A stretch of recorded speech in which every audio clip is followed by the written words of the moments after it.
యోహాను సువార్త 14వ అధ్యాయము 16వ వచనం నేను చదువుతానండి. యోహాను సువార్త 14వ అధ్యాయం 16, 17, 18. నేను తండ్రిని వేడుకొందును, మీ యొద్ద ఎల్లప్పుడూ ఉండునట్టుకై ఆయన వేరొక ఆదరణకర్తను అనగా సత్య స్వరూపియగు ఆత్మను మీకు అనుగ్రహించును. ఇది అండర్లైన్ చేయండి. సత్య స్వరూపియగు ఆత్మను మీకు అనుగ్రహిస్తాను. లోకము ఆయనను చూడదు. నిన్నటి దినాన్ని కూడా దేవుడు మనతో మాట్లాడిన మాట అది. దేవుడు ఆయన మీ మధ్యన ఉన్నారు కానీ మీరు ఎరుగరు.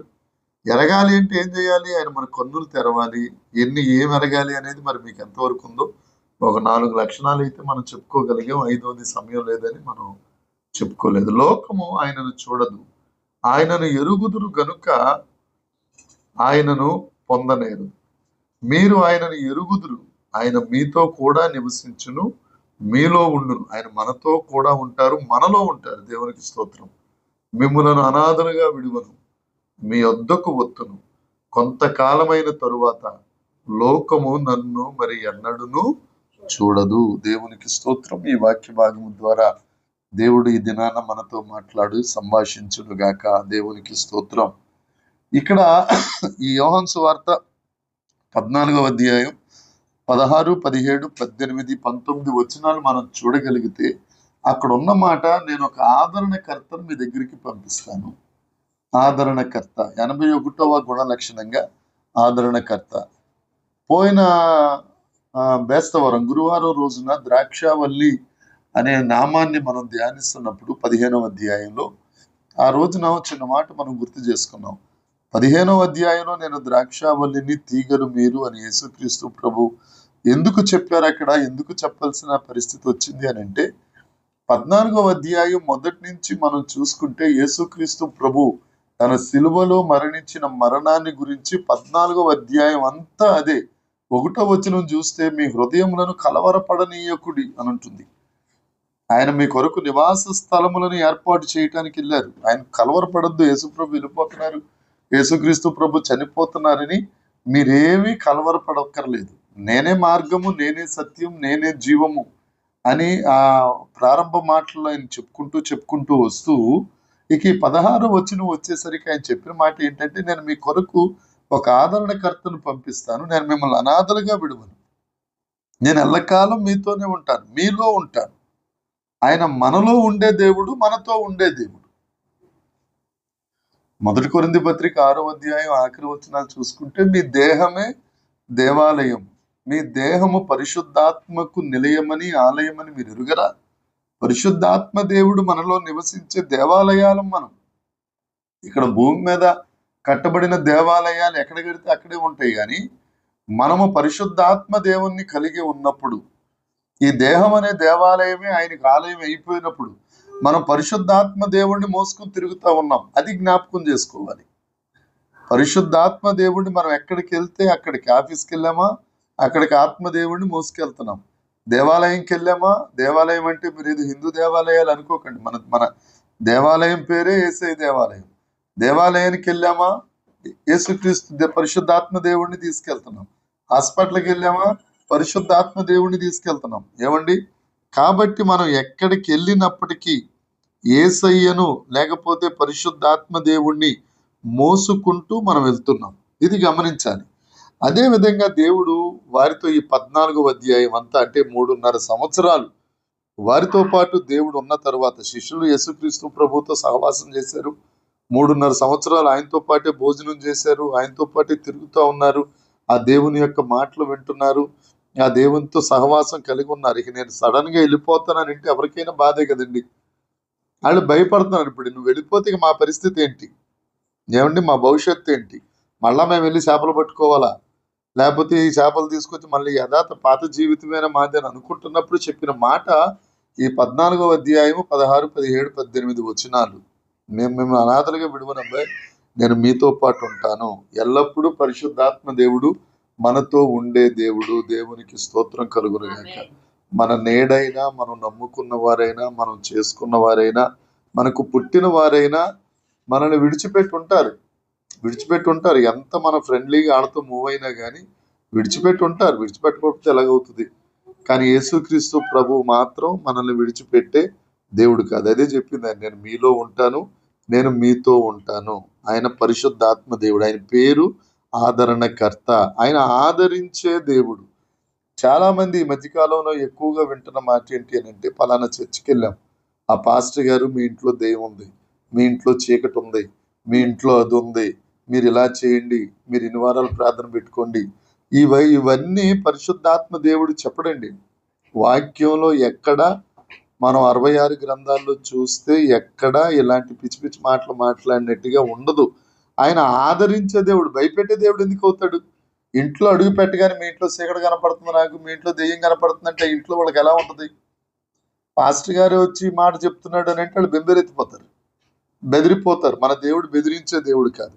అక్కడ ఉన్న మాట ఏంటి? నేను తండ్రిని వేడుకొందును, మీ యొద్ద ఎల్లప్పుడూ ఉండుటకై ఆయన వేరొక చదవట్లేదు మీరు ఎవరు? ఆదరణకర్త పైన ఒకటి ఉంది. ఆదరణకర్త అంటే ఏంటి? ఉత్తరవాది. రెండవది ఏంటి? మధ్యవర్తి. ఆదరణకర్త, ఉత్తరవాది, మధ్యవర్తి. ఎవరెవరికి మధ్యవర్తి? తండ్రికి మనకు మధ్యవర్తి ఆయన. ఉత్తరవాది అంటే మన పక్షాన ఒకళ్ళు మనం తప్పు చేసాం, మన పక్షాన ఆయన బాధ్యత తీసుకుని తండ్రికి చెప్తాడు, ఆదరిస్తాడు, మధ్యవర్తిత్వం చేస్తాడు. అలాంటి వాడు వచ్చి బెదిరిస్తాడు. ఒకవేళ నిజంగా ఇంట్లోనే దెయ్యం ఉంది, దెయ్యం ఉన్నప్పుడు ఏం చేయాలా? మధ్యవర్తిత్వం చేయాలా? లేకపోతే తండ్రి దగ్గర, ప్రభువా లేదో తప్పు చేశారులే, ఏదో దెయ్యం వాళ్ళ వెనకాల వచ్చేసింది, దేవా క్షమించి ఆ దెయ్యాన్ని ఎల్లగొట్టి నువ్వు ఉండు ప్రభువా, వాళ్ళని ఆదరించు ప్రభువా అని ప్రార్థన చేయాలి. ఇది పాస్టర్ గారు చేయాల్సిన పని. అంతేగాని ఆదరించకుండా బెదిరింపు మాటలు మాట్లాడరాదు. క్రైస్తవత్వంలో బెదిరింపు మాటలకు తావే లేదు. దేవునికి స్తోత్రము. అన్ని ఆదరించు మాటలే. ఎందుకంటే పరిశుద్ధాత్మ దేవుడు ఆదరణకర్త. ఆయన మనలో ఉన్నాడు, మనతో ఉన్నాడు. ఆయన మనతో పాటు నడుస్తూ ఉంటాడు, మనలో ఉన్నాడండి. సహవాసం ఆయనతోనే, మాట ఆయనదే. ఏ మాటలు వస్తాయి? బెదిరింపు మాటలు ఎందుకు వస్తాయి? కాబట్టి దయచేసి అలాంటి మాటలు నమ్మొద్దు దయచేసి. మన ధైర్యాన్ని పాడు చేసే ఏ మాట దేవుడు మాట్లాడడు. ఆదరించే మాటలే ఆయన మాట్లాడతారు. ధైర్యము చెడినప్పుడు ధైర్యంతో నింపుతాడు ఆయన ఎందుకు బెదిరిస్తారండి? కాబట్టి అపాయం మన దగ్గరికి రాదు. ఆయన మనతో ఉంటారు, ఆయన మనలో ఉంటారు. కాబట్టి ధైర్యంగా ఉండొచ్చు. మన దేవునికి ఉన్న పేరు ఆదరణకర్త. ఏడు వాక్యం ద్వారా తను ప్రేమించు వారిని, ఒకవేళ వాక్యం ద్వారా గద్దిస్తారు. ఎందుకంటే తను ప్రేమించు వారిని ఆయన ఏం చేస్తాడు? శిక్షిస్తాడని సామెతల గ్రంథం 3వ అధ్యాయంలో ఉంది. ప్రేమిస్తున్నాడు కాబట్టి ఏడు వాక్యం ద్వారా గద్దిస్తాడు, సరైన మార్గంలో మనల్ని నడిపిస్తాడు. అంతేగాని బెదిరించడు. దయచేసి మీకు అర్థం చేసుకోండి. బెదిరించడు, గద్దిస్తాడు. అరే బాబు నువ్వు నీతి మార్గంలో నడు. ఎందుకు గద్దించాలి పాస్టర్ గారు అని అంటే, నువ్వు పరలోకానికి దూరం అయిపోతున్నావని, నువ్వు దేవునికి దూరం అయిపోతున్నావని, నువ్వు ఇలా ఈ తప్పు చేసి ఈ నీతి మార్గం నుండి తప్పు మార్గంలోకి వెళ్ళుట వలన నువ్వు పరలోకానికి దూరమై నరకలోకానికి దగ్గర అవుతున్నారా, నువ్వు పిచ్చి పిచ్చి ఆశలు వేస్తున్నావు, దగ్గరికి రా అని చెప్పి ఆయన మనలను గద్దిస్తారు. ఆయన నీతి మార్గంలో నడిపిస్తారండి. కాబట్టి పరిశుద్ధాత్మ దేవుడు ఎలాంటి దేవుడు అంటే మనల్ని ఆదరించే దేవుడు.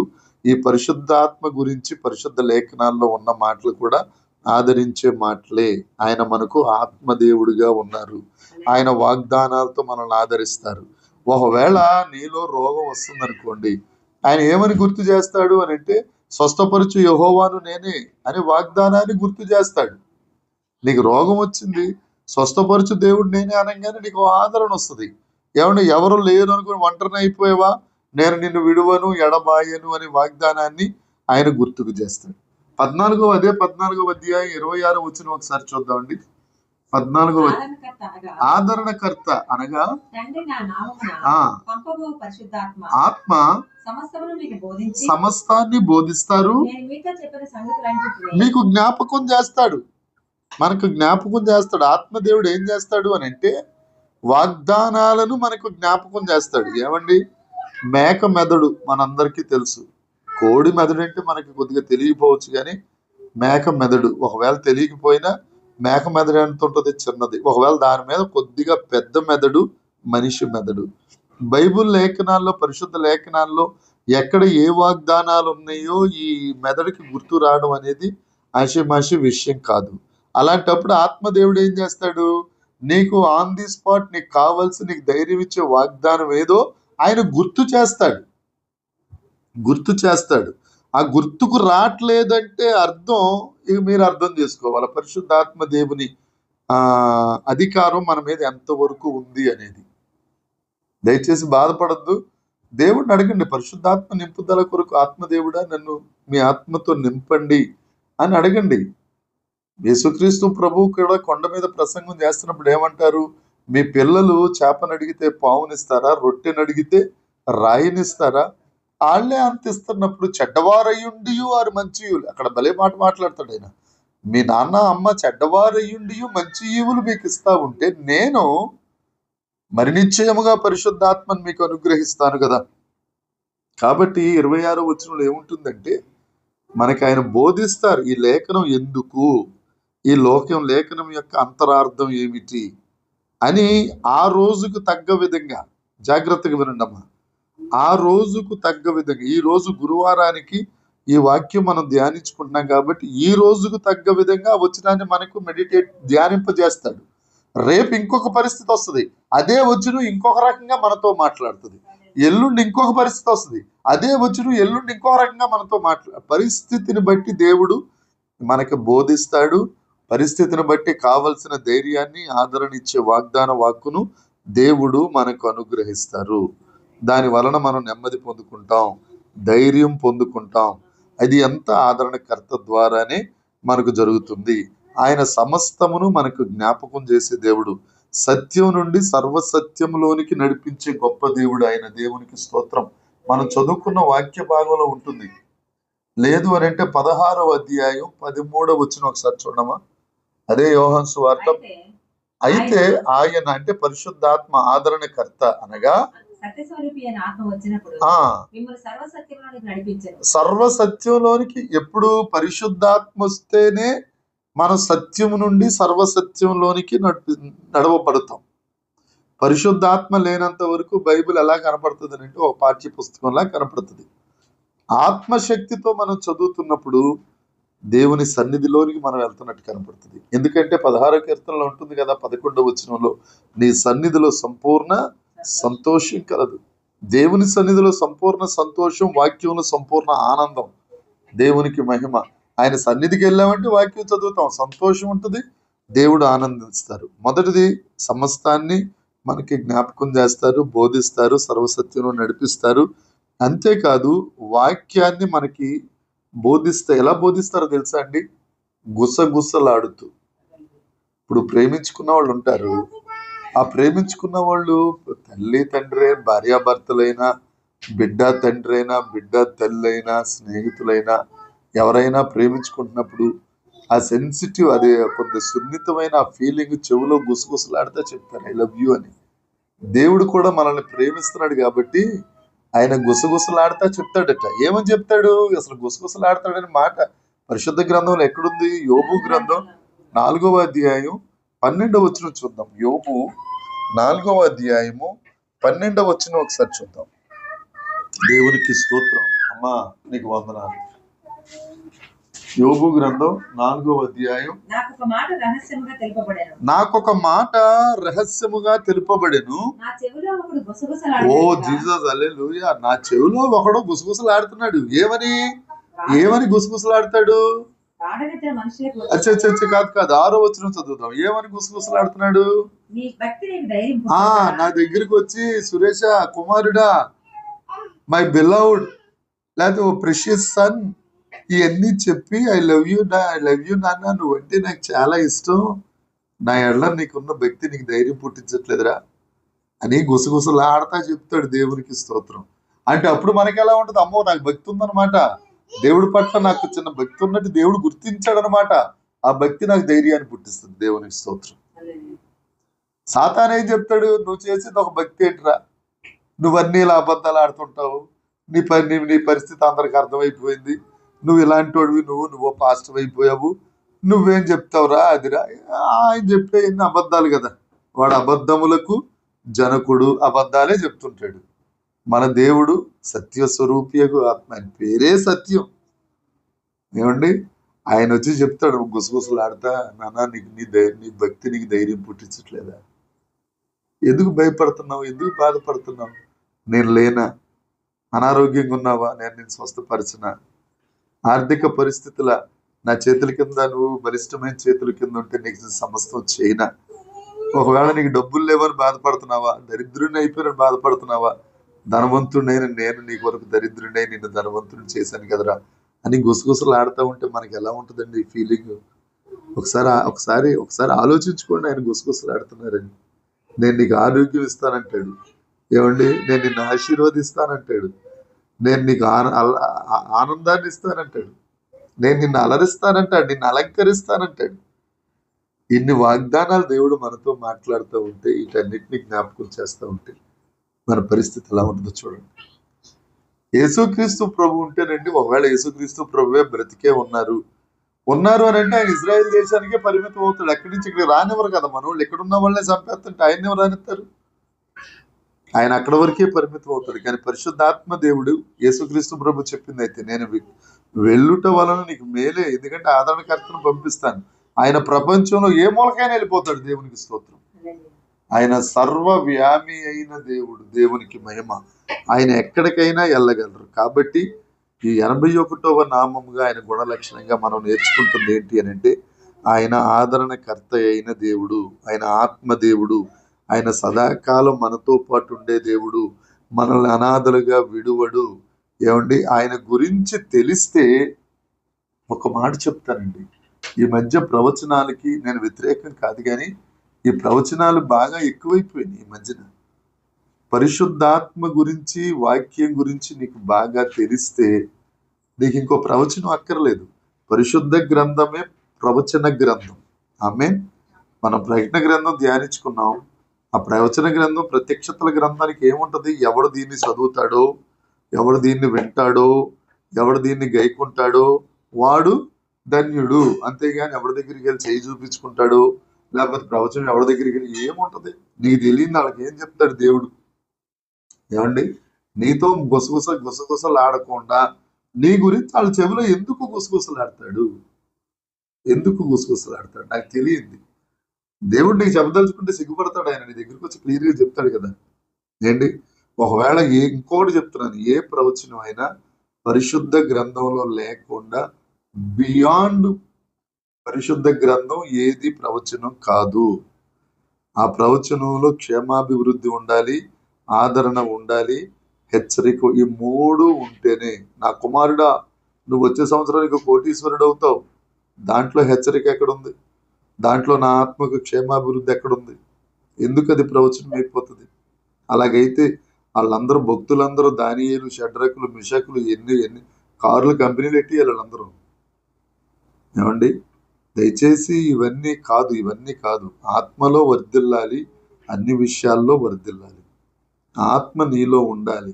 ఆత్మ దేవుని నడిపింపులో నువ్వు ఉండాలి. ఆత్మ దేవుని మాట నీలో ఉండాలి.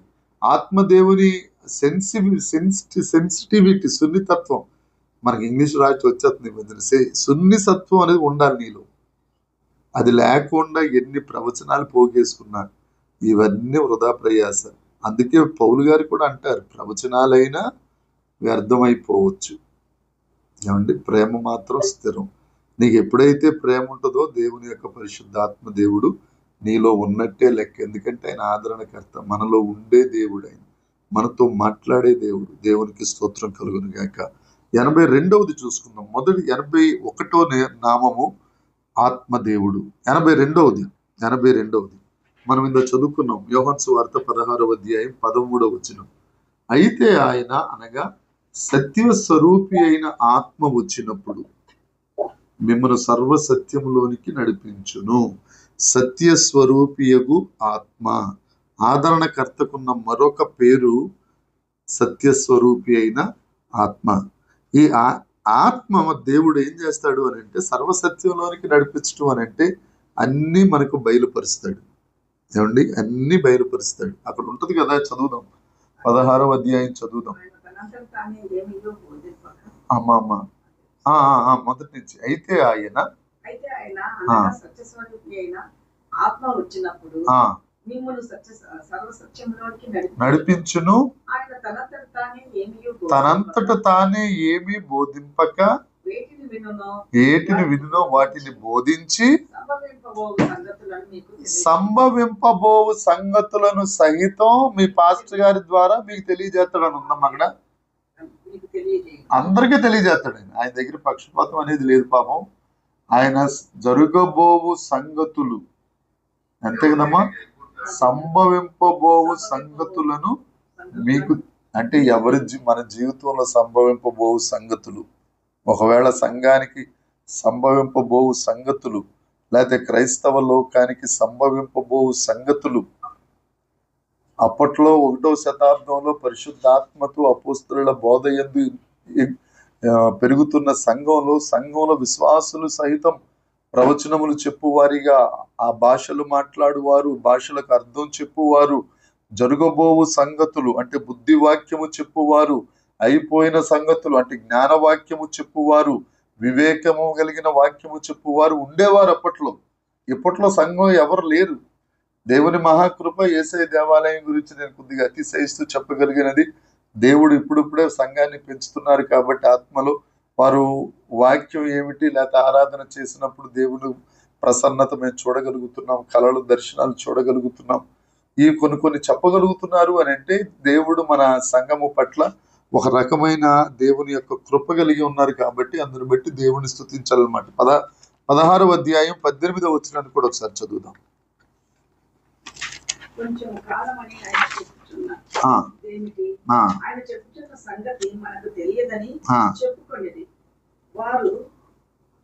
చదవండి. ఎన్నో వచ్చిన చదువుతున్నారమ్మా? 16 కాదమ్మా, 8వ వచ్చిన.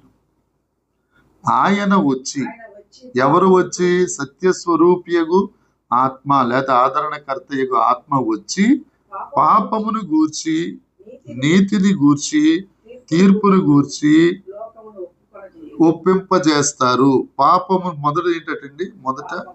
మొదట పాపమును గూర్చి. లోకంలో పాపం అంటే ఏంటో తెలియజేసేది ఒక్కరే.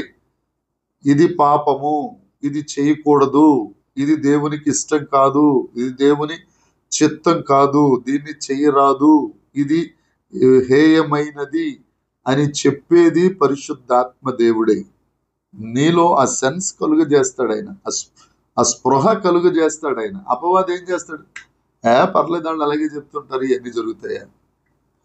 ఇవన్నీ మామూలు. యేసు ప్రభు దగ్గరికి వచ్చి చెప్పేశాడు అయ్యగారు ఏమని, నువ్వు నన్ను నా కాళ్ళకు మొక్కితే నేను ఇదంతా నీకు రాసిచ్చేస్తాను, నేను రాజుని చేసేస్తాను, నువ్వు దేవుడు అయితే రాళ్ళను తీసుకుని రొట్టెలుగా చేసేసుకుని తినే.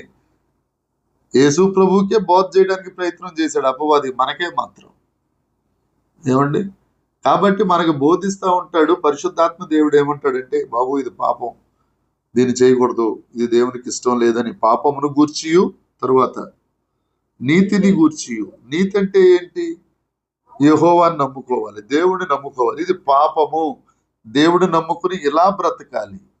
నీ వస్త్రధారణ విషయంలో కానీ, లేకపోతే నీ స్టైల్ విషయంలో కానీ, నీ భక్తి విషయంలో కానీ, లేకపోతే నీ వాక్య ధ్యాన విషయంలో కానీ, నీ ప్రార్థన విషయంలో కానీ, నీ ఆత్మను పొందుకునే విషయంలో కానీ, భక్తిలో ఎదిగే విషయంలోనే కానీ, ఆదరించే విషయంలోనే కానీ నువ్వు ఇలా ఉండాలి.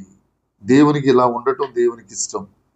ఇలా ఉంటే ఈ ఫలానాది నీకు ఈ కంటికి ఇంపైనది, శరీరం కోరుకున్నది దూరంగా ఉండాలి, నేత్రాశకు దూరంగా ఉండాలి, నీ గురించి బూస్టప్ మానాలి. ఇలాంటివన్నీ దేవుడు నీతిని గురించి చెప్తారు. తర్వాత తీర్పుని గురించి, ఒకవేళ పాపం గురించి చెప్తాడు, ఇది పాపం, భక్తిది, ఇలా ఉంటే పరలోకానికి వెళ్తావు, ఇలా ఉంటే నరకానికి వెళ్తావు. ఇవన్నీ చెప్పిన తర్వాత కూడా నువ్వు వినలేదనుకో, ధవళ సింహాసనం తీర్పు ఇలా ఉంటది.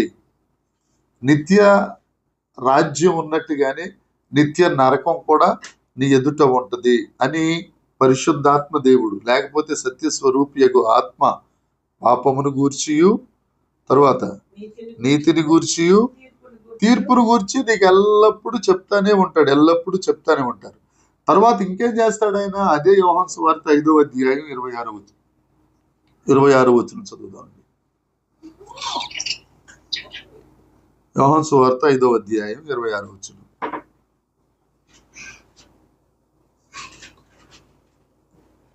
యోహాను సువార్త తండ్రి ఎలాగూ తన అంతట తానే జీవం గల వాడై ఉన్నాడు, అలాగే కుమారుడును తనంతట తానే జీవం గలవాడై ఉండుటకు కుమారునికి అధికారం అనుగ్రహించను. తర్వాత 27 మరియు ఆయన మనుష్య కుమారుడు కనుక తీర్పు తీర్చుటకు తండ్రి అధికారమును అనుగ్రహించను. అంటే యేసుక్రీస్తు ప్రభువు గురించి ఈయన సాక్ష్యం ఇస్తా ఉంటాడు. సత్యస్వరూపిక ఆత్మ ఏం చేస్తుంది? కన్ఫ్యూజ్ అవ్వద్దు, 3 మాటల్లో చెప్తాను. జరగబోవు సంగతులు మనకి తెలియజేస్తుంది. ఏం జరుగుతుంది? చాలా మంది ప్రెడిక్ట్ చేస్తారు, ప్రాఫెసీ చెప్పరు. ప్రాఫెసీ వేరు, ప్రెడిక్షన్ వేరు. ప్రెడిక్షన్ అంటే ఇలా జరగవచ్చు, మేఘాన్ని చూసి వర్షం పడవచ్చు.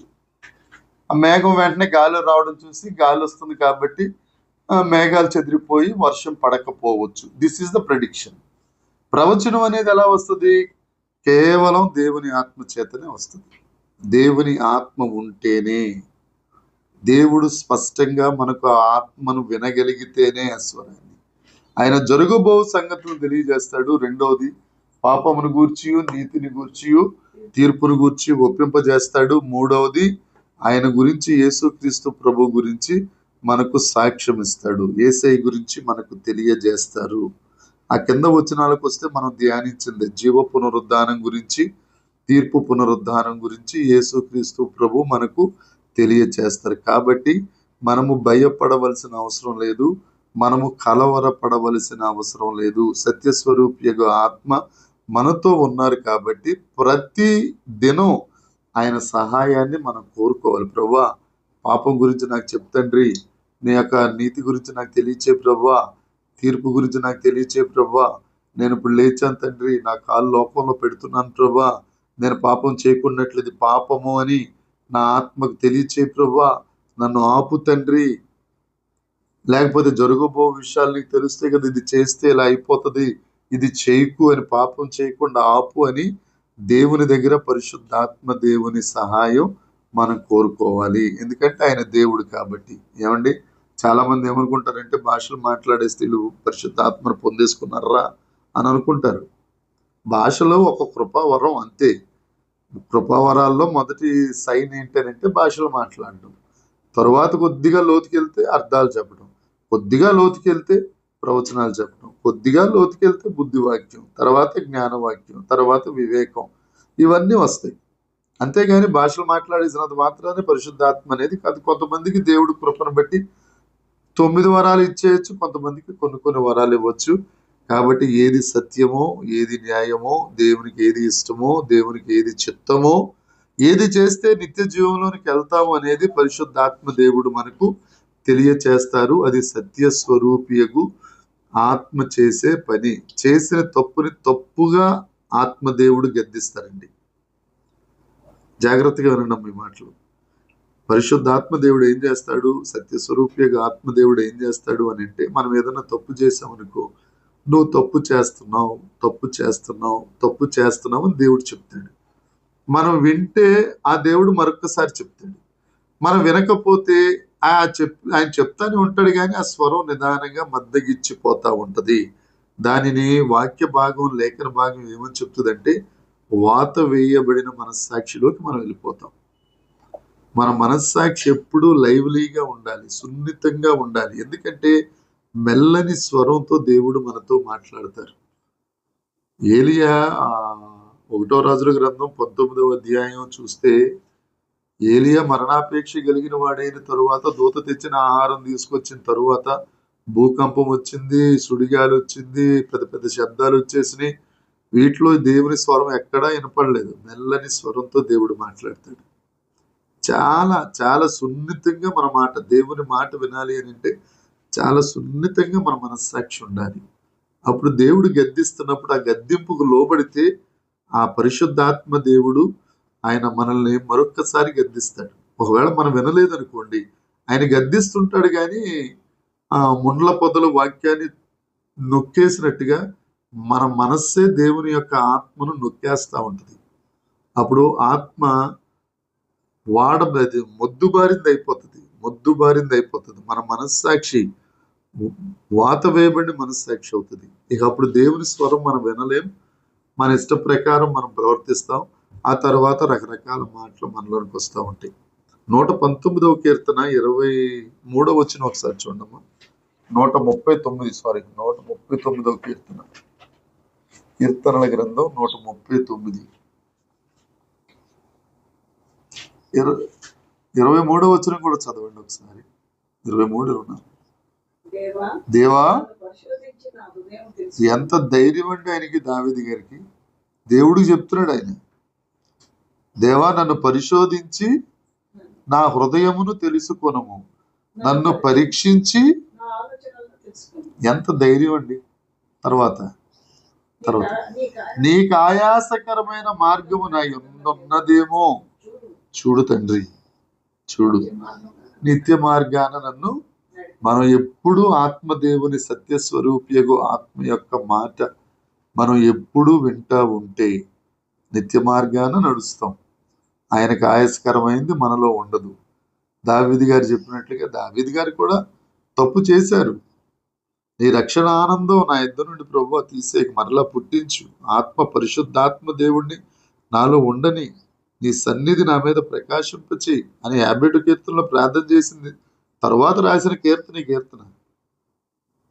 ఎప్పుడైతే పరిశుద్ధాత్మ దేవుడు మనకు ఉంటాడో మన దేవుడికే చెప్తాం, ప్రభువా టెస్ట్ చేయి తండ్రి, నా ఆలోచనలు ఏమైనా తప్పు ఉందేమో. ఎంత ధైర్యం చూడండి, దేవుని సన్నిధిలో ఎంత పాతుకుపోయాడో చూడండి. నిత్య మార్గమున నీవు నన్ను నడిపించు. పరిశుద్ధాత్మ దేవుడు సత్యస్వరూపి అయిన ఆత్మ ఎప్పుడు నింపుదలతో మన హృదయం ఉండాలి. ఆ ఆత్మతో తొణికిసలాడుతూ ఉండాలి. ఎహెజ్కేలు గ్రంథంలో ఉంటుంది,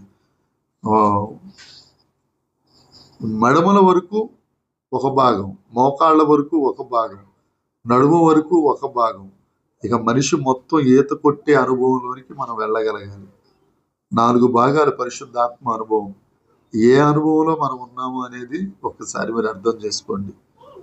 సత్యస్వరూపి ఆయన సత్యం. ఇదే సేమ్ లెవెల్ అపవాదుల దగ్గర కూడా ఉంటుంది. పరిశుద్ధాత్మ దేవుడు ఏ లెవెల్లో అయితే ఏ లెవెల్లో అభిషేకం మనల్ని అభిషేకిస్తూ ఉంటారో ఆ దుర్మార్గుడు కూడా, అపవాది కూడా ఆయన ఆత్మతో అలాగే మనల్ని అభిషేకిస్తూ ఉంటాడు.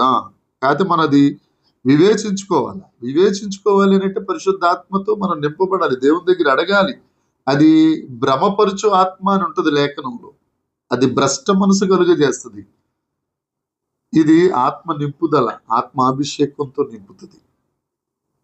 అభిషేకం ఉన్న వారిని కూడా దావీదు గారు క్షమించి వదిలిపెట్టగలిగారు అని అంటే ఆత్మాభిషేకం కలిగిన వారిని. ఏమండి, కాబట్టి జ్ఞాపకం చేసుకోండమ్మా, సత్యస్వరూపిగా ఆత్మ కలిగి ఉండాలి. ఆ ఆత్మ చేత నింపబడాలని దేవుని దగ్గర ప్రార్థన చేయండి. దేవుడు తప్పక సహాయం చేస్తారు. ఇంకొక మాట చూసుకుని మనం ముగించేద్దాం.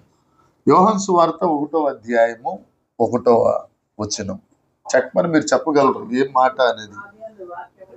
వాక్యమైన దేవుడు 83వ మాట వాక్యమైన దేవుడు, 81వ మాట ఆదరణకర్త, 82వ మాట సత్యస్వరూపియగు ఆత్మ, ఈ 83వ నామము వాక్యమైన దేవుడు.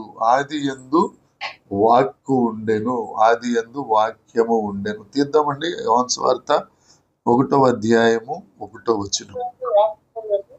ఆది యందు వాక్యము ఉండెను. మీ బైబిల్లో పైన 1 ఉందమ్మా. వాక్యము అనగా ఏంటి? శబ్దము లేక మాట. వాక్యమే దేవుడు కదా, వాక్యమే దేవుడు. ఆది యందు వాక్యము ఉండెను, వాక్యము దేవుని యొద్ద ఉండెను, వాక్యము దేవుడై ఉండెను. యేసుక్రీస్తు ప్రభు ఈ వాక్యం గురించి చెప్తారు, పరలోకము నుండి దిగి వచ్చిన జీవాహారము నేనే, వాక్యము నేనే. యేసుక్రీస్తు ప్రభువే ఆ దేవుడు. ఐందవులు అంటారు ఓంకారనాదము అని అంటారు వాళ్ళు ఈ యోహాను సువార్త 1వ అధ్యాయం 1వ వచనాన్ని. కాకపోతే ఆ ఓంకారనాదం అంటే బొడ్డులో నుంచి వచ్చింది అని అర్థం. ఆ వాక్కు దేవుడే, ఆ దేవుడు యేసుక్రీస్తు ప్రభువే. వారు తీసుకెళ్ళి ఇంకో దానికి దేనికో పెడతారు. ఆఖరికి నిన్న ప్రవీణ్ పగడా గారు చనిపోతే అందులో ఒక RSS ఆయన కామెంట్ పెట్టాడట. ఏమని? చచ్చిపోయాడు కాబట్టి శివరూపము, శివుడు కాబట్టి దేవుడు కాబట్టి అని కళ్ళకద్దుకుంటారని పెట్టారట. 1,20,000 మంది ఒక్క గంటలో అన్ఫాలో చేసేసారంట ఆయన్ని. ఎందుకంటే ప్రవీణ్ పగడా గారిని ఆయన దైవ స్వరూపం అన్నందుకు. ఏమండి, ఇంత దుర్మార్గపు పరిస్థితుల్లో మన మానవ జాతి ఉంది. కాకపోతే దేవుడు మనకు అనుగ్రహించిన సత్యం ఏంటంటే వాక్యమే దేవుడు, వాక్యమే దేవుడు. ఆ దేవుని రెక్కల చాటున, ఆ దేవుని సన్నిధిలో దేవుని వాక్యాన్ని ధ్యానిస్తే మనకు ఆకలి దప్పులు కూడా ఉండవండి. యేసుక్రీస్తు ప్రభు అంటారు కదా, నేనే జీవాహారం. ఒక్కసారి ఎవడైతే ఈ ఆహారాన్ని భుజిస్తాడో మరలా వానికి ఆకలి దప్పులనే ఉండవు. ఆ దేవుణ్ణి మనం ధ్యానించగలగాలి. ఇంకొక మాట ఏంటి అని అంటే ప్రకటన గ్రంథం 19వ అధ్యాయం 13 వచ్చిన ఒకసారి చూడండి. ప్రకటన 19:13.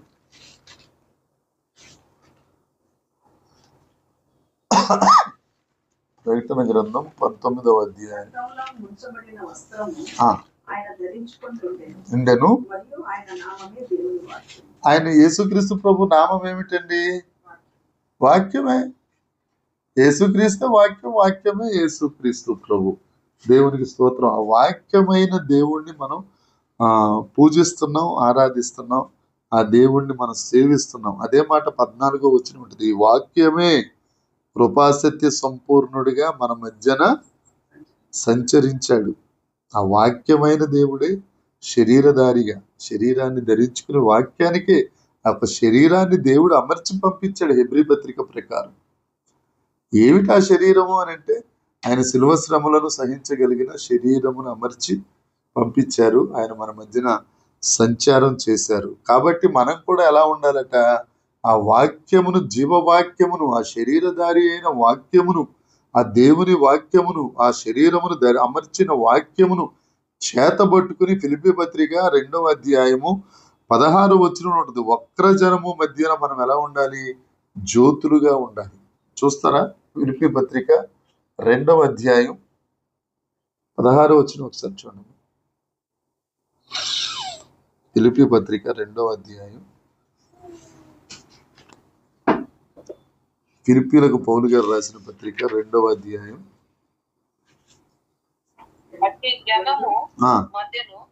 మీరు జీవవాక్యమును చేత పట్టుకొని లోకమందు జ్యోతుల వలె కనబడుచున్నారు. మనం దేవుని యొక్క ఆ వాక్యమైన దేవుణ్ణి మనం ధరించుకున్నప్పుడు, ఆ వాక్యమైన దేవుడు పరిశుద్ధాత్మ ద్వారా మనలో బోధిస్తూ మనకు ఆ నీతిని గురించి జ్ఞాపకం చేస్తూ ఆ పరిశుద్ధాత్మ దేవుడు కావలసిన సమయోచితమైన మాట దేవుడు మనకు అనుగ్రహిస్తున్నప్పుడు ఆ వాక్యము ద్వారా నింపబడిన వారమై, ఆత్మ ద్వారా నింపబడిన వారమై జ్యోతులుగా ఉంటాం లోకంలో. దేవునికి స్తోత్రం. ఎందుకంటే మన దేవుడే జ్యోతి.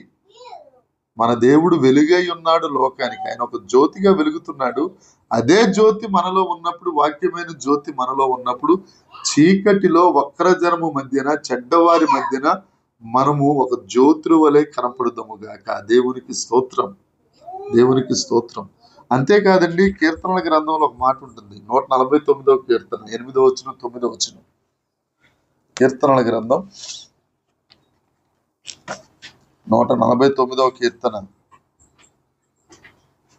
149 8వ వచనం 9వ వచనం చదివి పెడదామా?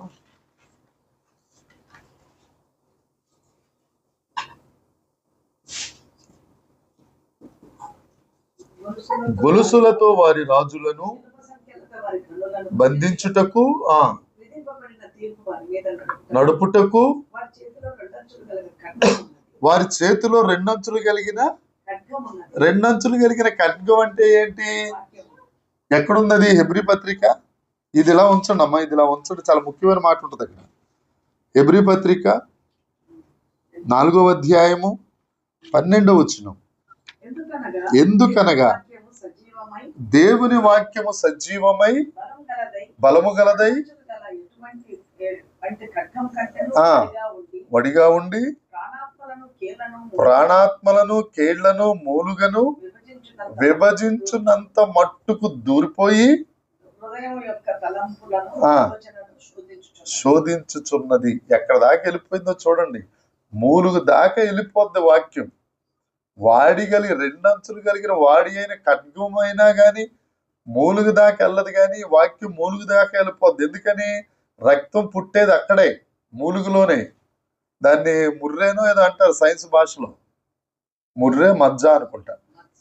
అక్కడ దాకా వెళ్ళిపోద్ది, అక్కడ రక్తం పుడుతుంది. ఆ వాక్యం అక్కడ వెళ్ళి పుట్టే దగ్గరే రక్తంలోనే ఉన్న పోలిక, రక్తంలో ఉన్న బుద్ధి, రక్తంలో లేని సుగుణాన్ని ఈ వాక్యం వెళ్ళిపోయి బుద్ధిని మార్చేస్తుంది, సుగుణాన్ని ఇస్తుంది, యేసుక్రీస్తు స్వరూపాన్ని ఇస్తుంది ఆ వాక్యం. అది రెండంచులు కలిగిన వాక్యం అంటాడు.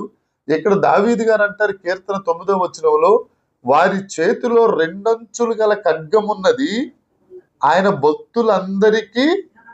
అంటే వాక్యాన్ని చేత్తో పట్టుకోవడమే మన ఘనత.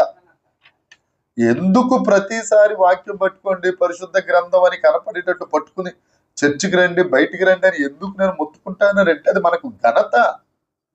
సిలువను గూర్చిన వార్త నశించుచున్న వారికి వెర్రితనం, రక్షింపబడుతున్న మనకు దేవుని శక్తి. మనం బైబిల్ పట్టుకెళ్తే వాళ్ళందరూ అనుకుంటా, అబ్బో బైబిల్ పట్టుకెళ్ళిపోతున్నారా, పవిత్రురాలు పవిత్రుడు ఈడ బైబిల్ పట్టుకెళ్తున్నాడు అని సాతాను వారితో పలికించని దేవుని స్తోత్రం. కానీ మనకి ఘనత ఏంటో తెలుసా అండి? బైబిల్ మన చేత్తో పట్టుకోవడం. ఆడవాళ్ళ దగ్గర సంచులు ఉంటాయి, ఆ సంచులు బైబిల్ మోయటం కాదు, చేత్తో పట్టుకుని వెళ్తున్నప్పుడు ఆ స్థితే వేరు, దేవునికి మహిమ. మన ఫోటోలు కావాలంటే, నేను ఎవరిని విమర్శించట్లేదు, దయతో మనతో మన్నించండి, ఎవరేమనుకోవద్దు, చెప్పాల్సింది చెప్పాలి కాబట్టి చెప్పేస్తున్నాను. ఫోటో దిగినప్పుడు పరిశుద్ధ గ్రంథం అని ఫోటో ఏదన్నా మీ గ్యాలరీలో ఉందా, మీ ఆల్బమ్ ఉంటే ధన్యులే, దేవుని స్తోత్రం, ఉంటే ధన్యులే. అదే కాదండి మనకి ఘనత. మనం ఎంతవరకు ఏదేదో చూపిస్తాం, కానీ ఆ పరిశుద్ధ గ్రంథం పాస్టర్ల దగ్గరే ఉండట్లేదులేండి ఈ మధ్యన. పాత రోజు పాస్టర్లు అయితే దాన్నే చూపించుకుని తిరుగుతూ ఉండేవారు. ఇప్పుడు అంతా సెల్ మొబైల్ అయిపోయింది, ల్యాప్టాప్లు, లేకపోతే అది ఏదో ఏదో ఉంటాయి, అన్నేదో అంటారు, నోట్బుక్లు, ఈ పట్టుకుని తిరుగుతున్నారు ఈ మధ్యన. ఏదైనా పరిశుద్ధ గ్రంథం చేతిలో ఉండాలి, అది మనకు ఘనత, దేవునికి స్తోత్రం. ఆ వాక్యం ఏం చేస్తుందంటే, ఇందాక ఆదరణకర్త అయిన దేవుడు కూడా వాక్యము ద్వారా మనల్ని గద్దిస్తాడు. ఏమండి? గద్దిస్తాడు. ఒకవేళ ఏదన్నా పాస్టర్ గట్టిగా గద్దించి వాక్యం చెప్పాడు అనుకోండి, అంతే, చర్చ్ ఖాళీ. తర్వాత చర్చ్ ఎవరు ఉంటారు? ప్యాన్లో సాపలో పాస్టరే ఉంటారు. ఇప్పుడు ఏదన్నా ఒక అనారోగ్యం వచ్చింది, హాస్పిటల్కి వెళ్ళాం, అక్కడ ఇంజక్షన్ చేస్తారు కదా, నొప్పి వస్తుంది కదా, చేయించుకుంటారు బాగానే. ఒకవేళ షుగర్ వచ్చి కాలు ఎక్కడి వరకు కుళ్ళిపోయింది, వాళ్ళు తీసేయాలంటారు, తీయించుకుంటారు బాగానే. ఏమండి? పోనీ ఇంకేదో ఏదో వచ్చింది, ఆపరేషన్ చేయాలి, కడుపు అంతా కోయించుకుంటారు, బాగానే ఉంటుంది. దేనికి? ఇదంతా ఆరోగ్యం కోసమే కదా. దేవుడు కూడా నీకు ఒక గద్దింపు మాట ఇస్తున్నాడు అని అంటే, ఇందాక కూడా మాట్లాడాను, మరొక్కసారి రెండోసారి దేవుడు ఎందుకు గుర్తు చేస్తున్నాడు నాకు, వాక్యం గద్దించి నీలోనిది తీసేయాలి, నువ్వు నీతి మార్గాన్ని నడవాలి అని నిన్ను గద్దిస్తున్నాడంటే దేవుడు నీ పట్ల ప్రేమ కలిగి, నువ్వు పరలోకానికి దూరం అయిపోతున్నావని నిన్ను గద్దిస్తున్నాడు. కాబట్టి దేవుని వాక్య గద్దింపు కింద వాక్యం గద్దిస్తుంది, ఎందుకంటే అది రెండంచులు కలిగిన ఖడ్గము, అదే మనకు ఘనత. ఇంకేం చేస్తుంది వాక్యం? లోకాసు వార్త 3వ అధ్యాయం 1వ వచనంలో 2 వచనాలు చదువుదామండి, అక్కడ భలే ఉంటుంది ఆ మీనింగ్. ఆ 3వ అధ్యాయం 1వ వచనం నుంచి చదవండమ్మా. తిబరి కైసరు ఏలుబడిలో 15వ సంవత్సరం మందు యోదయాకు పొంతు పిలాతు తర్వాత అధిపతిగాను, గలిలయాకు హేరోదు శతాధిపతిగాను, ఇతూరియా త్రికోనితి దేశములను కలిగిన తమ్ముడైన పిలుపు చతుర్థాధిపతిగాను,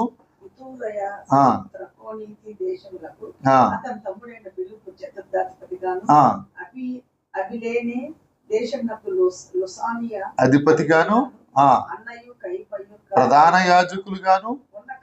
ఎంతమంది ఉన్నారమ్మా ఇక్కడ? ఎన్ని పేర్లు ఎందుకు రాశాడు దేవుడు? ఎందుకు రాశాడు దేవుడు? ఎంతమంది? 6 ఉంటారు అక్కడ అధిపతులు. ఎందుకు రాశాడు? ఆ కింద ఉన్న మాట ఉంటుంది, అది అధిపతుల దగ్గరికి రాలేదు వాక్యం, చతుర్థాధిపతుల దగ్గరికి, అరణ్యంలో ఉన్న జకర్యా కుమారుడైన యోహాను దగ్గరికి. నువ్వు ఎవ్వరికి అక్కర్లేదు, దేవుడికి బాగా కావాలి, దేవుడి వాక్యం నీ దగ్గరికి వస్తుంది. ఏమండి? ఆదికాండం 15వ అధ్యాయంలో కూడా యెహోవా వాక్కు అబ్రహామునకు దర్శనమందు ప్రత్యక్షమై అని ఉంటుంది అక్కడ. అప్పటికి అబ్రహాముకి ఏమి లేదు, అయినా అబ్రహాము దగ్గరికి దేవుని వాక్యం వస్తుంది. ఆ వాక్యం నీ దగ్గరికి వస్తుంది, నిన్ను ఆదరిస్తుంది. ఆమేన్, ఆదరిస్తుంది. కాబట్టి దేవుని వాక్యంతో మనం నింపబడే వారిగా ఉండాలి. ఎవరైతే దేవుని వాక్యాన్ని నింపబడతారో, గైకుంటారో వారు మాత్రము ధన్యులు అని వాక్యం చెప్తుంది. కావాలంటే లోక సువార్త 11వ అధ్యాయం 27వ వచనం 28వ వచనం ఒకసారి చూద్దాం. లోక 11, 27, 28. ఆయన ఈ మాటలు చెప్పుచుండగా ఆ సమూహంలో ఉన్న ఒక స్త్రీ ఆయన చూచి నిన్ను మోసిన గర్భమును నీవు పుడిచిన స్థలంలో ధన్యములైనవని కేకవేసి. అప్పుడు యేసు ప్రభు ఏమన్నారండి? ఆయన అవును గాని వాక్యం విని దాన్ని గైకొను వారు మరీ ధన్యులని చెప్పారు. నిన్ను మోసని గర్భం ఎంత ధన్యమైపోయింది ప్రభువా, మిరియమ్మ గారు ఎంత ధన్యురాలయ్యా, దేవత అయిపోయింది ఆవిడ అని మాట్లాడుతుంటే ఆయన అన్నారట, అమ్మమ్మ వాక్యమును గైకొని వారు మరీ ధన్యులు. 1వ కీర్తనలో కూడా ఉంటుంది కదా, దివారాత్రములు ధ్యానించువారు యెహోవా ధర్మశాస్త్రమును ఆనందించు దివారాత్రములు ధ్యానించువారు ఏమిటవుతారట? 3వ వచనంలో, 1వ కీర్తన 3వ వచనం అండి. అరే అంటే ఇప్పటికి చెప్పలేదు ఎవరు. మీరు వాక్యం చదివేస్తున్నారు బేబీ సెల్లమ్మ గారు. వారు ఎలా ఉంటారట? నీటి కాలువల ఎవరనో నాటబడిన ఫలమిచ్చు చెట్టు వలె ఉంటారు. 4వ వచనం ఉన్నది, వారు చేయునదంతయు ఏమవుతుందండి? వాక్యాన్ని గైకుంటే ధన్యత వస్తుంది, ధ్యానిస్తే సఫలం అయిపోద్ది సమస్తం. ఏమండి, ఇక అంతకంటే ఏం కావాలా? అంతేకాదు వాక్యాన్ని ధ్యానిస్తే ఏమవుతుందో సామెతల గ్రంథం 4వ అధ్యాయం 22వ వచనం కూడా చూద్దాం. సామెతలు దొరికిన వారికి అది జీవమును వారి సర్వశరీర ఆరోగ్యమును ఇచ్చును. ఇప్పుడు వాక్యం మన గుండెల నిండా ఉందనుకో, సర్వ శరీరమునకు ఆరోగ్యం. ధ్యానిస్తే సఫలం, ఒంట్లో ఉంటే సర్వ శరీరానికి ఆరోగ్యం. యాకోబు పత్రిక 1వ అధ్యాయం 21వ వచనం. సమయం అయిపోయింది కాబట్టి ఇంకా దాన్ని వివరించడంలోకి వెళ్ళట్లేదండి, మీరు గుణించుకోగలరని మీకు వదిలేస్తున్నాను. యాకోబు 1:21.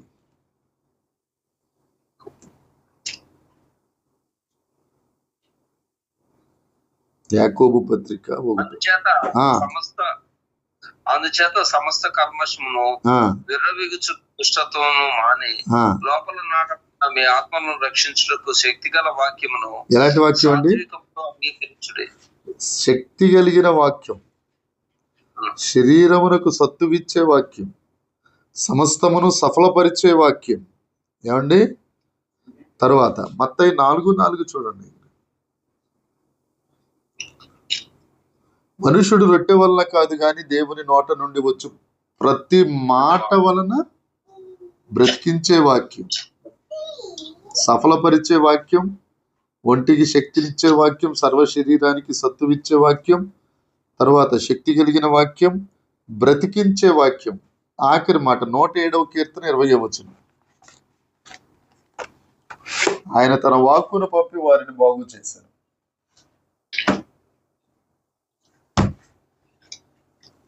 107:20 అండి. వారిని బాగు చేశారు. బాగు చేసే వాక్యం. వాక్యం మన గుండెల్లో గైకుని వారు ధన్యులు.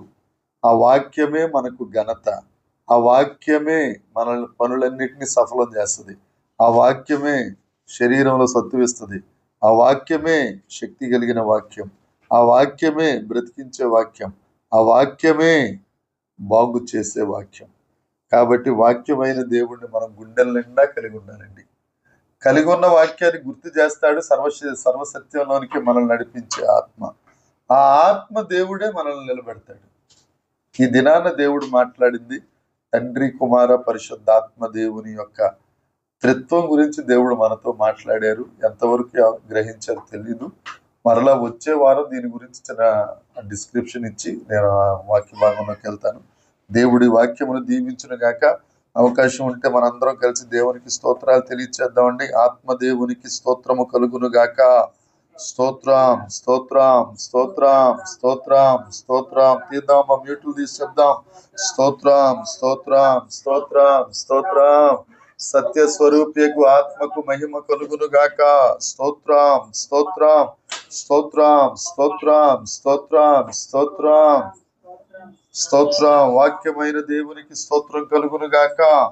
స్తోత్రం స్తోత్రం స్తోత్రం స్తోత్రం స్తోత్రం. హల్లెలూయా.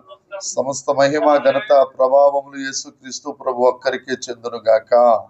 ఆమేన్ ఆమేన్ ఆమేన్ ఆమేన్.